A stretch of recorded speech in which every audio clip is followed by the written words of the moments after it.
guarantor of your continued success is you being low in neuroticism. That is the third personality trait. What is neuroticism? Neuroticism is your sensitivity to the negative emotions. How sensitive you are to the distress, to the anxiety, to the depression, to the irritation and many other problems. How sensitive you are to the pain and suffering. That is a basic question. If you are low in neuroticism, if you are low in the distress, if you are low in and you do not feel a lot of pain and suffering in your life, you are not prone to anxiety and depression, this is the biggest predictor or guarantor of your success. Wherever you are, you will stay. You can sustain your success only if you have emotional stability, only if you have the emotional intelligence. And if you do not have that, whatever you achieve, there is a possibility, there is a real possibility, really, that you are going to lose it. That is the third dimension. कि इंसान मायूसी, नाउम्मीदी, गमों में किस कदर रहता है, एहसास कमतरी का शिकार कितना होता है, ये एक बुनियादी तरीन चीज है. Especially when we live in this world today, in the world of media and social media, where highly idealized pictures, highly idealized and actually untrue and half-true realities are being presented to us. If you are living in that era, if you are living in that period, what will happen ultimately?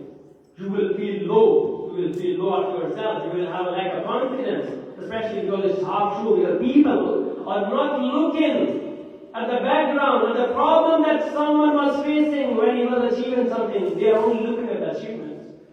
कोई इंसान का फिक्र क्या होता है कि इंसान नाउमीदी, मायूसी और एहसास कमतरी का शिकार होता है. लेकिन शिया अली एहसास कमतरी का शिकार क्यों हो? अगर खाक भी बन जाए तब भी एहसास कमतरी का शिकार क्यों हो? खाक क्या है? खाक क्या है? तुराब ही है ना. खाक क्या है? तुराब ही है ना. अभी देखिए अमीरुल मोमिनीन के मुतालिक है कि जिंदगी में एक बार वो खाक पे अक्सर ज्यादा सो जाया करते थे. एक बार ऐसा हुआ कि अरब के बदू ने कहा कि चलिए सोचिए, कोशिश करते हैं कि अली के मुतालिक ऐसी चीज की बात कीजिए, ऐसी बात ले आइए कि जिससे उनकी तौहीन कर सके. खूब बहुत सोचा, बहुत फिक्र की, तो आखिर में कहा कि चलिए हम अली का नाम अबू तुराब रख देते हैं. इधर उन्होंने ये सोचा और उधर रसूलुल्लाह चले गए अमीरुल मोमिनीन के पास. अमीरुल मोमिनीन खाक पे सो रहे हैं, मट्टी झाड़ते जाते हैं, कहते हैं अबू तुराब उठो, अबू तुराब उठो. मट्टी के मालिक उठो, मट्टी के मालिक उठो. यानी देखिए कि अली अजमतों के उस मकाम पर है, अली फजीलतों के उस मकाम पर है कि लोग अगर नक्स भी ढूंढने जाते हैं तो उन्हें फजीलतें नजर आती हैं. माशाअल्लाह. नाराए हैदरी. लोग नकाइस भी ढूंढने जाते हैं तो जो चीज नजर आती है फकत. इब्ने अब्बास से पूछा गया कि क्या वजह है कि रसूलुल्लाह ने क्यों कहा अमीरुल मोमिनीन को कि अली अबू तुराब है. तो हज़रत इब्ने अब्बास ने जवाब दिया कि लिअन्नहु साहिबुल अर्ज़, इसलिए कि वो जमीन का मालिक है.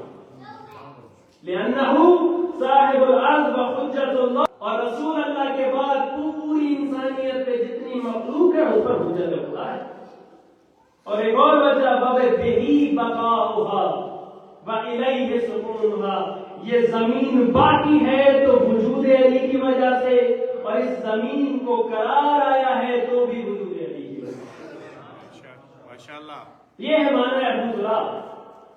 यानी अगर आपका इमाम अबू तुराब हो तो हमें तुराब बनने में क्या फायदा?